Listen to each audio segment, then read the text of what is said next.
In today's episode of Malicious Compliance, OP single-handedly destroys the HOA. Story 1, Right-Handed Ranger. A few years ago, my construction boss implemented a new rule: if we were even a minute late, he'd dock us 15 minutes of pay. He often arrived late himself, but this was his new policy to crack down on tardiness. The next day, I accidentally forgot my tape measure in my car and was late by 1 minute. My boss docked me 15 minutes of pay and chewed me out. So, I decided to sit on a bucket and refuse to work until my time officially started at 6:15. I told him if he wasn't paying me until 6:15, I wasn't working until 6:15. I pointed out that working for free was against the law, and if he kept pushing me, I might take legal action. He backed down quickly, and soon, everyone on the crew started doing the same, either staying in their cars until their time officially started or taking a stand like I did. This led to a significant drop in productivity and morale, and after a few weeks, his little policy was scrapped. Productivity and morale were restored, but he eventually fired me under dubious circumstances after I took time off to care for my sick mother. Still, standing up to him had its impact. Story 2, New P.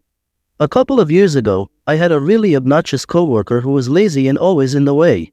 One night, while doing a big mop job, he stood in the middle of my path, smirking. I warned him to move or I'd dump the water over him. He dared me to do it, so I did. I poured the remaining water over his sneakers.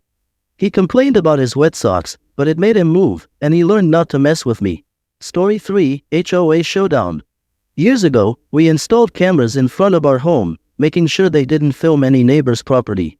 Our friendly neighbor had no issue with this, but our other neighbor, Karen, who was on the HOA board, demanded we take the cameras down or face consequences.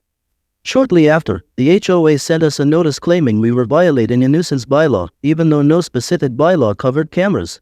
We fought back, knowing this was more about Karen's vendetta than any actual violation. We cost the HOA over $4,000 in legal fees by dragging out the case with numerous emails and postponements. We didn't want to go to court, so we removed the cameras before the hearing. Despite this, the HOA declared us guilty of violating the bylaw in the hearing. At the annual HOA meeting, I exposed the $4,000 spent on attorney fees disguised as title searches. This revelation led to a shakeup in the HOA board. About half of them lost their positions, though Karen and a few others remained. A week later, we reinstalled our cameras on a post instead of our house, cleverly bypassing the HOA's ruling. They sent a letter demanding the cameras be removed, but a firm response indicating our readiness to fight deterred them. The cameras remain in place to this day, and the HOA hasn't bothered us since. Thanks for tuning in. Don't forget to like and subscribe for more great content. That's all for today. Catch you later.